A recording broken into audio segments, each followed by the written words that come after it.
selanjutnya Fakultas Keguruan dan Ilmu Pendidikan Universitas Palangkaraya. Pada kesempatan kali ini saya akan memaparkan mengenai unjuk kinerja pada bidang Tridharma, khususnya bidang pengajaran. Pada kesempatan kali ini mata kuliah yang saya ampu adalah penilaian dan evaluasi proses dan hasil belajar. Mata kuliah ini memiliki bobot sebanyak 3 SKS dan diperuntukkan bagi mahasiswa semester 6. Pada mata kuliah ini, mahasiswa nantinya dituntut untuk dapat memiliki kompetensi dalam menganalisis sistem penilaian di Indonesia, kemudian menganalisis bentuk dan klasifikasi instrumen tes, mengidentifikasi fungsi dan keterbatasan instrumen tes, menyusun instrumen tes yang baik, dan yang terakhir, menganalisis butir soal. Kemudian, dari berbagai capaian pembelajaran mata kuliah tersebut dijabarkan menjadi beberapa sub CPMK. Mata kuliah ini membahas mengenai perencanaan, penyusunan, dan pelaporan penilaian hasil belajar khususnya pada bidang kimia. Materi perkuliahan dimulai dengan pengenalan berbagai istilah yang lazim digunakan dalam penilaian dan pengukuran. Kemudian mahasiswa nantinya juga akan mempelajari beberapa bahan kajian, diantaranya sistem penilaian yang ada di Indonesia, bentuk-bentuk penilaian dan instrumen penilaian, fungsi-fungsi keterbatasan tes, pengembangan instrumen tes, dan yang terakhir adalah karakteristik butir soal. Berbagai macam referensi dapat digunakan mahasiswa dalam mengikuti mata kuliah ini. Di antaranya, buku milik Mardapi dengan judul Teknik Penyusunan Instrumen Tes dan Non-Tes. Kemudian buku milik Miller yang berjudul Measurement and Assessment in Teaching. Nah, selain itu, ada juga pustaka pendukung yang bisa digunakan oleh mahasiswa. Di antaranya, pustaka pendukung tersebut adalah artikel jurnal penelitian yang dihasilkan oleh dosen pengampu. Di antaranya adalah karakteristik instrumen integrated assessment untuk mengukur critical thinking skill dan science process skill. Kemudian ada juga pengembangan instrumen digital literasi assessment skill. Nah, dari beberapa referensi ini, mahasiswa dapat mengambil ilmu yang berada di dalam sumber tersebut. Mahasiswa nantinya dia juga diajak untuk menganalisis berbagai macam studi kasus yang berasal dari artikel tersebut. Pada mata kuliah ini dengan total sebanyak 16 kali pertemuan, dan mata kuliah ini menerapkan model pembelajaran project based learning. Nah, project based learning ini nantinya akan ada pada mulai pertemuan 10 hingga pertemuan terakhir, sehingga nantinya tidak ada UAS untuk mata kuliah ini dan semuanya digantikan dengan project. Meskipun begitu, pada awal perkuliahan mahasiswa juga diajak untuk menganalisis kasus yang ada di Indonesia, apa yang sedang terjadi di Indonesia, khususnya sistem penilaian yang terus berganti di Indonesia. Nah, setelah itu mahasiswa diajak untuk membuat instrumen tes yang terdiri atas beberapa butir soal. Bagaimana mahasiswa nantinya mampu membuat butir soal yang baik sesuai dengan kriteria yang telah ditetapkan. Kemudian setelah mahasiswa mampu membuat butir tes, mahasiswa kemudian diajak untuk bisa menelaah butir kualitatif. Setelah itu, butir soal yang sudah mereka buat disatukan dalam sebuah instrumen tes dan diuji cobakan baik itu ke sekolah maupun ke antar teman. Kemudian setelah diuji cobakan, mahasiswa menggunakan software berupa Itemen dan SPSS untuk nantinya menganalisis karakteristik butir soal, yaitu diantaranya ada tingkat kesukaran butir soal, kemudian daya pembeda, kemudian efektivitas instruktur, dan lain sebagainya.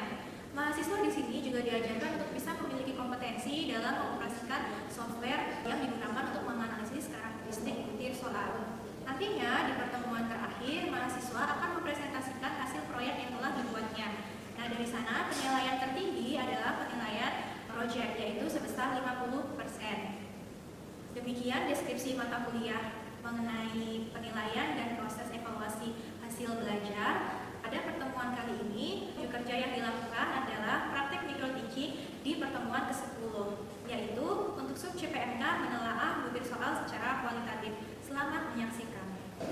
Oke, selamat siang semuanya. Siang, Bu. Assalamualaikum warahmatullahi wabarakatuh. Waalaikumsalam warahmatullahi wabarakatuh. Apa kabar kalian semua hari ini? Baik, Bu. Sebelum kita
dalam membuat soal kita tidak boleh sembarangan.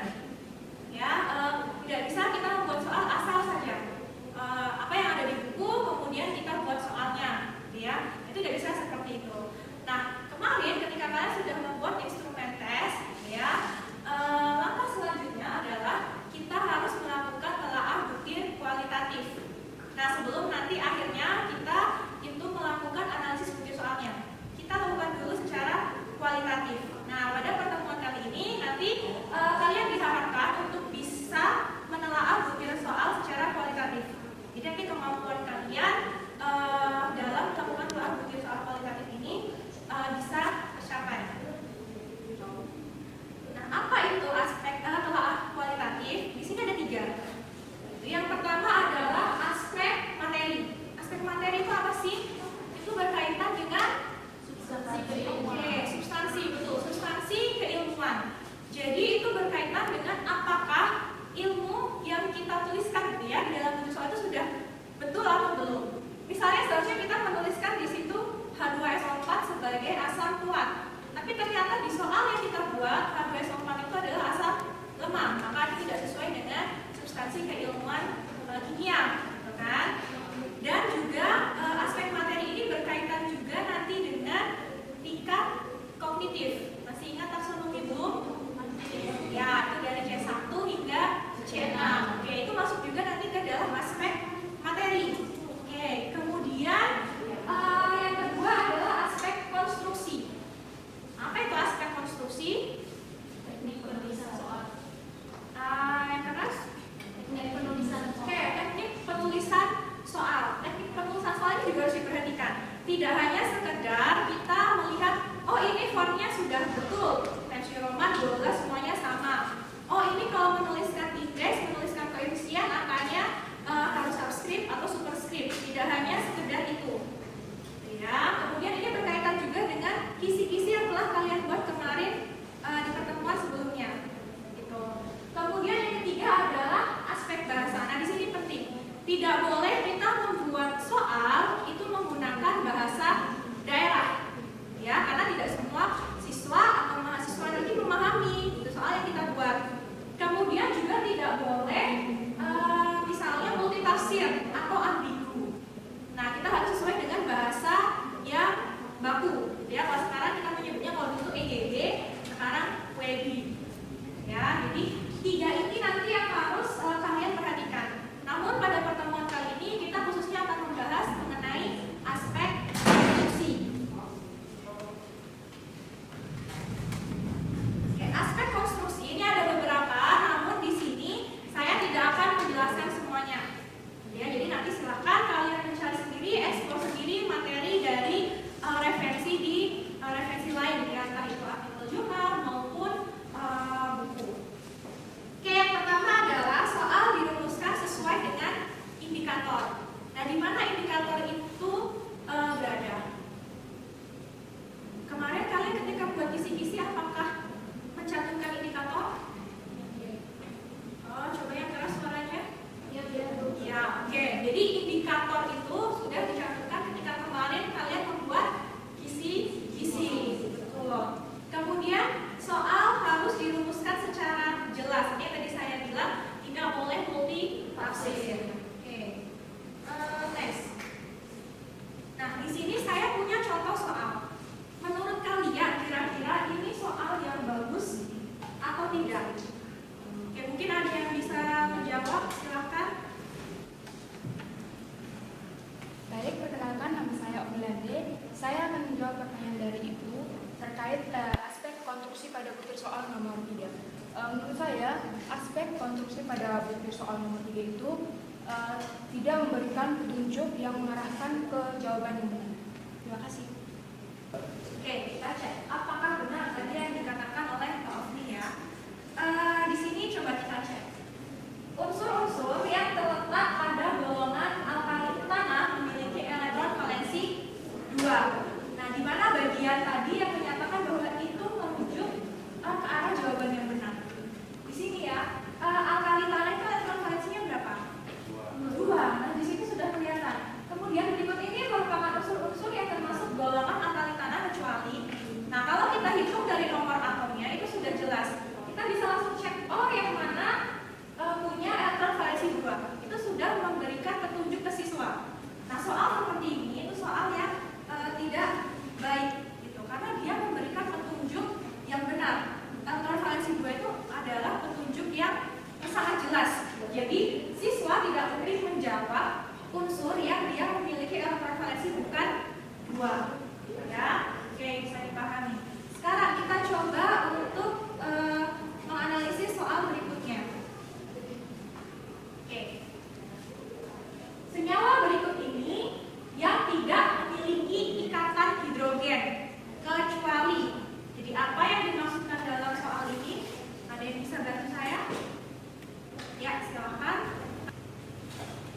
Perkenalkan, nama saya Kristen Pandiangan. Menurut saya soal ini tidak bagus karena memiliki dua pernyataan negatif ganda. Yang pertama itu pernyataan tidak memiliki ikatan nitrogen. Yang kedua itu ada kata kecuali.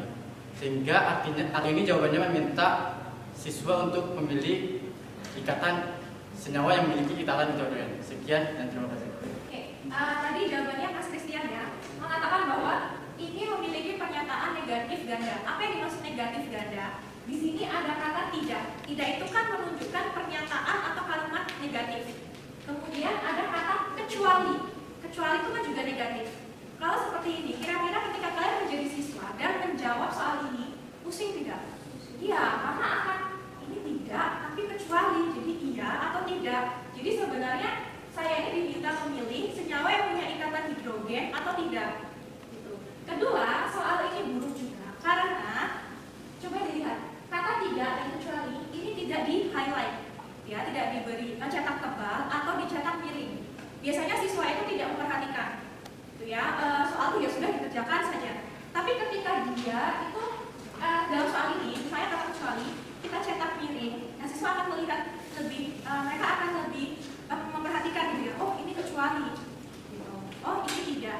Tapi di luar itu memang ini tidak bagus gitu ya. Meskipun itu nanti dicetak tebal atau dicetak miring, soal ini tetap tidak bagus. Karena ya sudah, kita bisa langsung saja menyebutkan, oh senyawa berikut yang memiliki ikatan hidrogen adalah, mungkin maksud gurunya adalah ingin membuat siswanya itu pusing atau bingung sehingga merasa oh soal buatan saya ini sulit, gitu, tingkat kesukarannya tinggi, gitu, tidak bisa dijawab siswa. Padahal hal seperti itu menimbulkan kebiasaan, ya, karena ya memang konstruksi dari soalnya itu sudah buruk, bukan karena siswa tidak mampu menjawab dari segi keilmuannya, tapi dari segi konstruknya.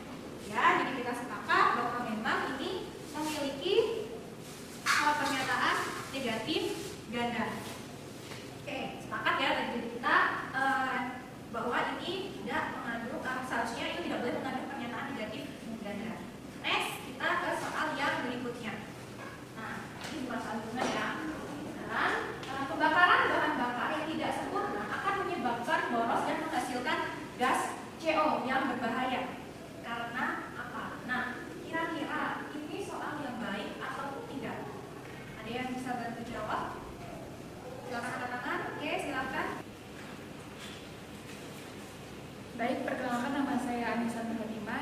Izin Ibu, saya akan menjawab pertanyaan dari Ibu pada bagian soal nomor 5. Jawaban yang diberikan pada setiap panjang rumusan pilihan jawaban relatif sama, di mana pada jawaban B lebih panjang dari jawaban soal yang lainnya, yang mana bisa menjadi petunjuk secara langsung kepada siswa bahwa pada bagian B itu merupakan jawaban yang benar. Sekian. Oke, tadi jawaban yang diterangkan oleh Mbak Alisa mengatakan bahwa jam jawabannya ya, rumusan opsi jawabannya itu tidak sama, ada yang relatif panjang. Oke, sepakat ya. Kenapa kok itu bisa memberikan petunjuk jawaban ke siswa? Pernah nggak kalian dulu ketika jadi siswa, ya, siswa SMA, sudah pusing nih menjawab soal, sukanya kan drilling ya dulu, drilling, kemudian menjawab, terus sudah pusing gitu melihatnya. Terus menemukan soalnya seperti ini, pasti akan berpikir ya, kalau yang siswa yang sudah malas pikir, oh ini opsi jawaban B itu dia yang paling panjang. Biasanya jawaban yang paling panjang itu dia yang jawaban benar, gitu ya. Jadi kadang tuh ada pikiran siswa yang seperti itu. Nah ini akan menimbulkan hasil yang bias juga. Jadi bukan karena dia tidak paham akan keilmuannya, tapi dia bisa menebak gitu ya, guessing gitu, bahwa oh ini yang paling panjang ini bisa, jangan-jangan ini jawabannya benarnya. Nah jadi dia akan menjawab yang B. Padahal belum tentu juga B itu jawaban yang benar. Kemudian kalau dari struktur ya, A sampai E ini juga tidak baik. Kenapa? Karena kita seharusnya mengurutkan dari jawaban yang atau opsi jawaban yang panjang atau rumusan kalimatnya itu pendek. Jadi seharusnya yang E menyebabkan iritasi itu kan paling pendek ya, kalau kita lihat rumusan panjang pendeknya. Itu seharusnya kita ubah, kita letakkan ke bagian opsi A. Nah begitu juga sebaliknya yang B harusnya kita letakkan atau kita pindah ke E. Jadi nanti urutan panjang pendeknya itu akan sama, sehingga siswa itu tidak akan memiliki pikiran untuk menebak. Oh ini di setiap soal, dari soal nomor 1 sampai 30 misalnya, kok polanya sama.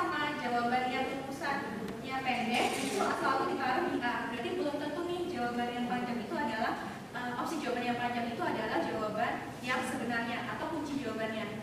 Gitu ya. Jadi siswa akan menghindari pikiran untuk menebak-nebak seperti itu. Ya, jadi itu tidak diperkenankan. Kemudian saya punya contoh soal lagi. Nah, sekarang contoh soal hitungan nih. Cek. Sebanyak 50 mili NH3 dengan konsentrasi 0,1 molar dicampur dengan 100 mili larutan NH4Cl setengah molar. Berapa harga pH-nya? Kira-kira ini kalau kita lihat sekelas mungkin sudah bisa menebak belum ini soal yang baik atau soal yang buruk, atau saya harus menghitung dulu, saya tidak bisa menentukan yang baik atau yang buruk gitu ya. Oke, coba kita telah bersama-sama. Soal ini merupakan soal apa? Contoh soal dalam materi apa? Asam basa. Oke, asam basa. Asam basa itu khususnya apa? Apakah dia larutan penyangga, hidrolisis, atau kekuatan asam basa? Kekuatan asam basa. Ada yang lain mungkin? Oke, kita lihat di situ ada nilai Kb. Berarti kita bisa melihat bahwa ini adalah soal penyangga, gitu ya. Penyangga. Ini penyangga apa? Dia penyangga basa. Karena di situ yang diketahui adalah indeks Kb-nya ya, nilai Kb-nya. Penyangga basa. Kalau kita punya soal atau punya larutan penyangga basa, pada akhirnya nanti larutan itu ketika dicampurkan ya akan memperoleh atau nilai pH-nya berapa? Penyangga basa. Basa itu berarti iya di atas 7. Coba yang lebih keras lagi dong, apakah belum makan ya? Ya betul, penyangga basa. Jadi jangan takut ya untuk mengungkapkan pendapat kalian ya, karena di sini kita sama-sama sharing, sama-sama belajar. Oke, betul tadi penyangga basa itu berarti nilainya pasti di atas 7 karena basa itu rentangnya dari pH 8 sampai 14. Betul. Di sini jawabannya sudah jelas menunjuk ke arah yang benar. Dia masuknya ke berarti jawabannya sudah jelas E.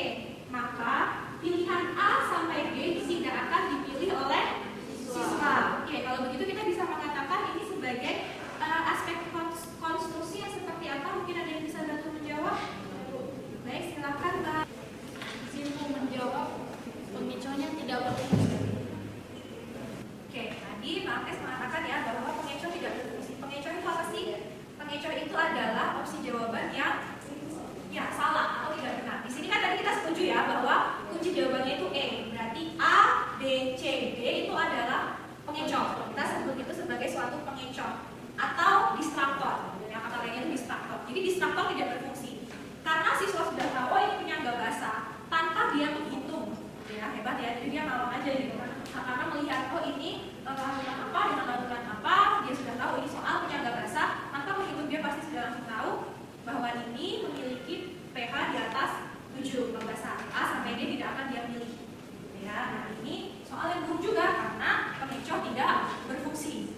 Ya. Oke, sebenarnya masih ada banyak lagi gitu ya aspek konstruksi yang lain, tapi tidak akan saya jelaskan semuanya di kelas. Nah sekarang kita coba untuk melakukan diskusi. Ya. Saya memiliki soal, gitu ya beberapa soal. Kemudian silakan nanti kalian bentuk kelompok, gitu ya kelompok seperti yang pertemuan minggu lalu. Silakan kalian duduk berdasarkan kelompoknya. Kita diskusikan, gitu ya apakah soal ini termasuk soal yang baik atau tidak. Kalau tidak, dia melanggar aspek konstruksi yang mana saja. Itu nanti akan kita bahas. Oke, silahkan kita bagi ke dalam kelompok-kelompok. Oke, sekarang sudah duduk dalam berkelompok ya. Silahkan diskusikan. Saya beri waktu sekitar 20 menit untuk diskusikan ya. Jadi silahkan mulai diskusi. Jadi saya lihat apakah ada yang mungkin kalian diskusikan.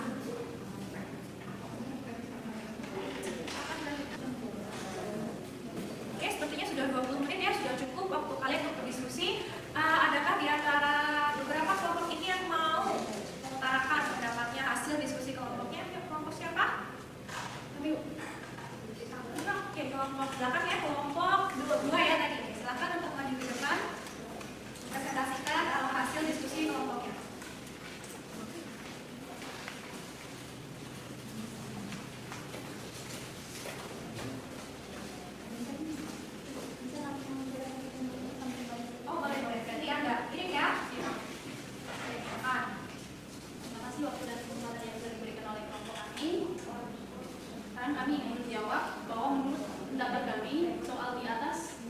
kurang baik karena ada aspek konstruksinya yang masih belum terpenuhi.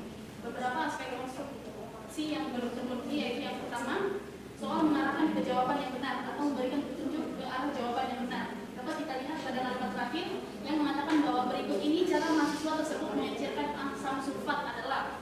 Nah, harusnya tidak perlu menggunakan kata mengecerkan karena itu sama saja menjawab soal tersebut. Itu yang pertama. Yang kedua, panjang isi pilihan jawaban atau opsi pilihan jawaban. Panjang isi pilihan jawaban atau panjang isi opsi jawaban ini tidak sama, tidak konsisten, serta penyusunannya tidak urut. Yang ketiga yaitu efek distraktornya rendah atau pengecohnya tidak berfungsi. Yang dimana untuk mengencerkan larutan asam sulfat konsentrasi, untuk membuat larutan asam sulfat dengan konsentrasi 1 molar dari larutan asam sulfat konsentrasi 3 molar sudah jelas dilakukan dengan cara mengencerkan. Tidak mungkin dilakukan dengan cara kristalisasi, destilasi, elektrolisis ataupun kristalisasi. Harusnya menggunakan pilihan jawaban yang terlihat benar bagi siswa yang kurang paham konsep. Oke, kita berikan aplaus dulu.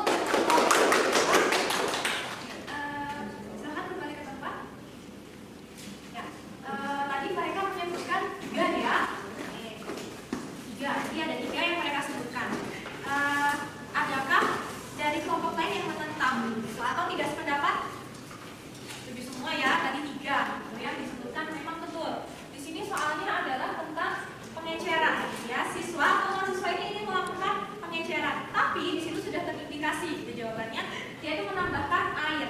Kalau kita menambahkan air itu sudah jelas melakukan pengeceran. Tadinya konsentrasinya 4, 3 molar menjadi 1 molar itu dengan cara menambahkan air. Itu sudah mengarah ke petunjuk ke arah jawaban yang benar ya. Kemudian pada urusan juga tidak sama gitu. Distraktor juga tidak berfungsi. Mengecerkan itu ya hanya dengan menambahkan air gitu, bukan dengan proses kristalisasi, destilasi dan seterusnya. Oke, sepakat semuanya ya. Atau mungkin ada yang mau menambahkan lagi, dirasa mungkin masih kurang gitu ya, aspek konstruksi yang lain. Ada kelompok lain atau siapa? Ya, oke, silakan Mas Adimeta. Baik Bu, perkenalkan nama saya Adimeta, izin menambahkan. Menurut saya aspek yang masih kurang itu pada kalimat terakhir. Berikut ini cara untuk mahasiswa tersebut mengecerkan asam sulfat adalah. Nah, pada kalimat itu kan sebenarnya itu kalimatnya pernyataan. Nah, jadi kalau ditambahkan kata adalah dan tanya ya bagian akhir itu nanti akan membuat siswa menjadi rancu dalam menjawabnya ini. Karena dalam PG itu biasanya tidak menggunakan tanda tanya. Tanda tanya pada esai itu. Sekian dan terima kasih. Oke, bagus ya tadi tambahan jawaban yang diberikan oleh Mas Adimeta atau kelompok 1 ya. Di kelompok 1 menemukan bahwa ini sebenarnya tidak menggunakan tanda tanya gitu ya. Betul.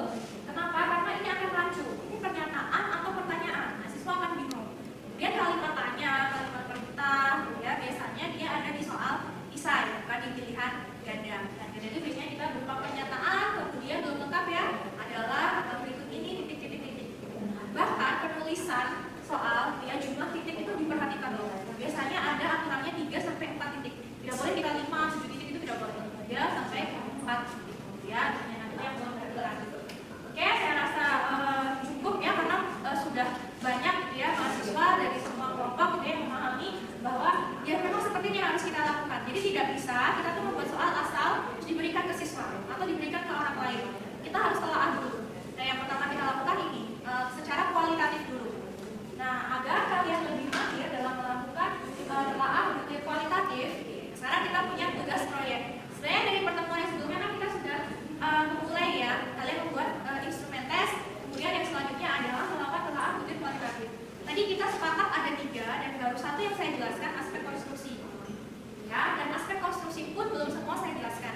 Silakan kalian cari sumber lain. Oke, tadi kita sudah bekerja dalam kelompok ya, membahas mengenai aspek mana sih yang masih kurang. Nah, sekarang supaya lebih jelasnya lagi, saya punya tugas proyek untuk kalian. Biasanya kita sudah sepakat ya dulu di pertemuan awal bahwa mata kuliah ini melakukan atau menerapkan pembelajaran berbasis proyek ya. Nah, dari mulai pertemuan ini nih kita mulai menerapkan tugas proyek. Jadi yang pertama, carilah kriteria aspek konstruksi selain yang dicontohkan. Jadi kan saya hanya mencontohkan beberapa ya, sebenarnya masih ada banyak sekali. Nah, silakan kalian cari berdasarkan referensi yang ada. Ya, silakan kalian cari. Kemudian yang kedua, aspek materi dan bahasa. Ini kita belum bahas ya, kita baru bahas yang konstruksi. Nah, kalian cari apa saja sih yang ada di dalam aspek materi dan bahasa. Ya, kemudian yang ketiga, nanti kalian buat tabel kualitatif, tabel telaah kualitatif butir. Jadi ada 3 aspek